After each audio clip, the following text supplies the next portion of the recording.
सफला एकादशी महात्म्य। युधिष्ठिर ने कहा, स्वामिन, पौष मास के कृष्ण पक्ष में जो एकादशी होती है उसका नाम क्या है, उसकी विधि क्या है तथा उसमें किस देवता का पूजन होता है। भगवान कृष्ण ने कहा, राजेंद्र सुनो, बड़ी बड़ी दक्षिणा वाले यज्ञों से भी मुझे उतना संतोष नहीं होता जितना एकादशी के व्रत से सफला एकादशी के दिन विधि पूर्वक भगवान नारायण की पूजा करने से होता है।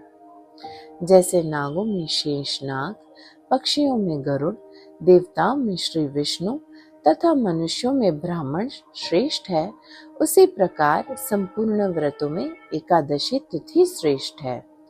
राजन, सफला एकादशी के दिन नाम मंत्रों का उच्चारण करके फलों के द्वारा श्री हरि का पूजन करें।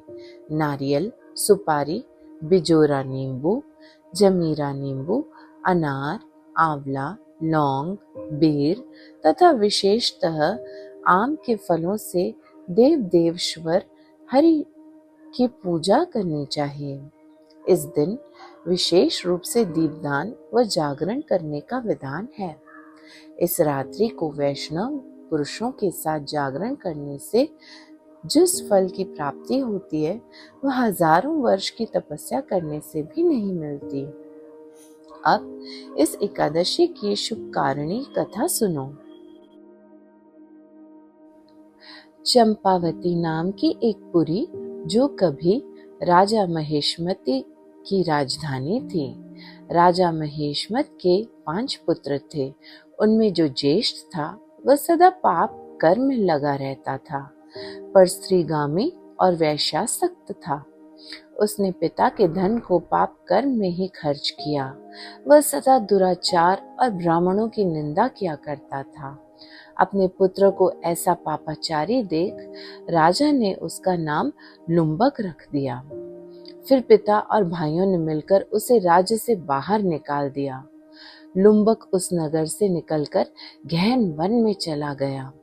वहीं रहकर उस पापी ने प्राय समूचे नगर का धन लूट लिया।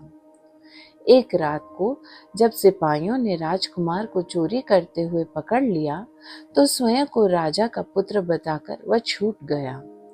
वहां से वन में लौटकर प्रतिदिन मांस और फल खाकर जीवन निर्वाह करने लगा। उस दुष्ट का विश्राम स्थान एक पुराना पीपल का वृक्ष था। उस वन में वह वृक्ष का एक महान देवता माना जाता था। पाप बुद्धि लुम्बक वहीं निवास करता था। बहुत दिनों के बाद एक दिन किसी संचित पुण्य के प्रभाव से उसके द्वारा एकादशी व्रत का पालन हो गया। पौष मास के कृष्ण पक्ष की दशमी के दिन लुम्बक ने वृक्षों के फल खाए और वस्त्रहीन होने से रात भर जाड़े का कष्ट भोगा। उस समय उसे न तो नींद आई और न आराम मिला। वह निष्प्राण सा हो रहा था।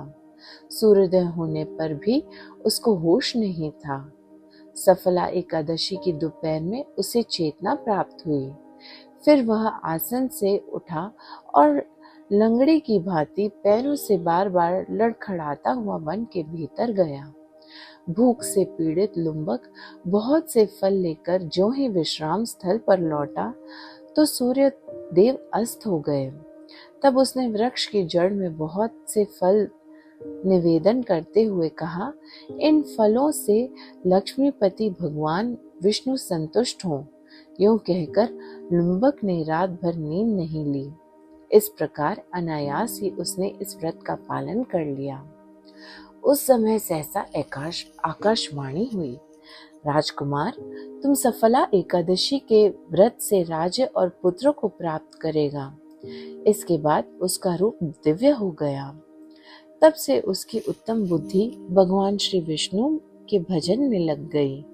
दिव्य आभूषणों की शोभा से संपन्न होकर उसने अकंटक राज्य प्राप्त किया और 15 वर्षों तक उसने राज्य किया। भगवान कृष्ण की कृपा से उसको मनोज्ञ नामक पुत्र हुआ।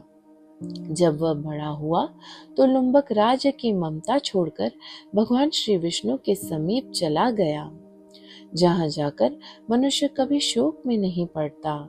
राजन, इस प्रकार जो सफला एकादशी का उत्तम व्रत करता है, वह इस लोक में सुख भोग कर मरने के पश्चात मोक्ष को प्राप्त होता है।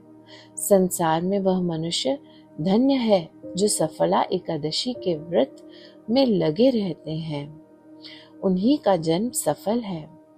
इसकी महिमा को पढ़ने सुनने से और इसके अनुसार आचरण करने से मनुष्य राजसूय योग्य का फल पाता है। यह कथा पद्म पुराण की है। हरिओम।